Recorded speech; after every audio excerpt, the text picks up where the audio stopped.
Romans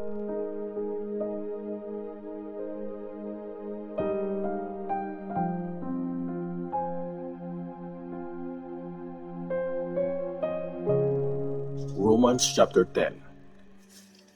Mga kapatid, gustong gusto ko at lagi kong pinagpipray sa Diyos na maligtas ang mga kababayan ko. Sigurado ako na talagang mahal nila ang Diyos, kaya lang, hindi malinaw sa kanila kung ano ang tama. Hindi nila alam kung paano ginagawang matuwid ng Diyos ang mga tao. At gumawa sila ng sarili nilang paraan, kaya di nila sinunod ang paraan ng Diyos sa pagtanggap niya sa mga tao. Tinapos na kasi ni Christ ang law para maging matuwid sa harap ng Diyos ang bawat taong naniniwala sa Kanya. Maliligtas ang lahat. Sumulat si Moses kung paano matatanggap ng Diyos ang isang tao dahil sa pagsunod sa law. Sabi niya, mabubuhay ang taong sumusunod sa mga utos ng law.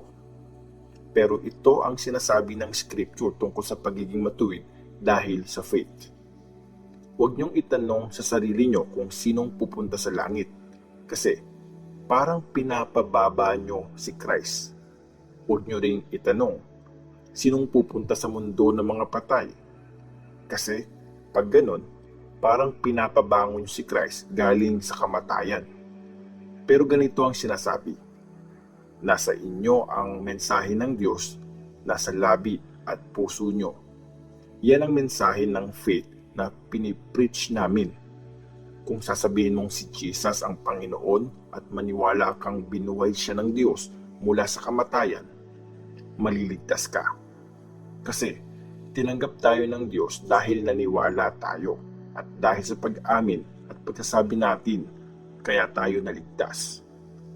Sinasabi sa Scripture, hindi mapapahiya ang bawat naniniwala sa Kanya.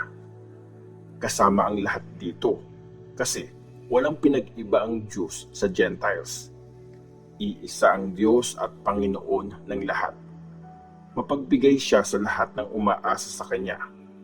Gaya ng sinabi sa Scripture, maliligtas ang lahat ng humihingi ng tulong sa Panginoon.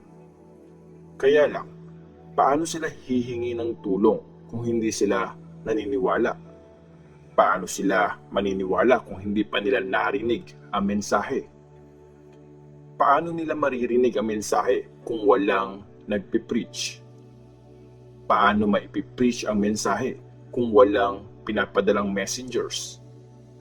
Sinasabi nga sa Scripture, ang gandang tingnan yung pagdating na nagdadala ng magandang balita. Pero hindi tinanggap ng lahat ang magandang balita.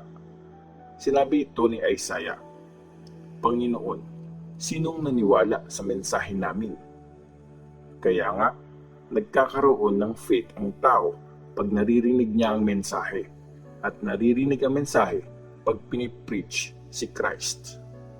Pero ang tanong ko, hindi ba nila narinig? Siyempre, narinig nila kasi sabi sa Scripture, narinig sa buong mundo ang boses nila, nakarating sa dulo ng mundo ang mga salita nila. Ang tanong ko ulit, hindi ba naintindihan ng bayan ng Israel? Si Moses mismo ang unang sumagot, gagamitin ko ang mga taong hindi man lang isang bansa para magselos ang bayan ko. At gagamitin ko ang isang bansa na mga walang alam para galitin ang bayan ko.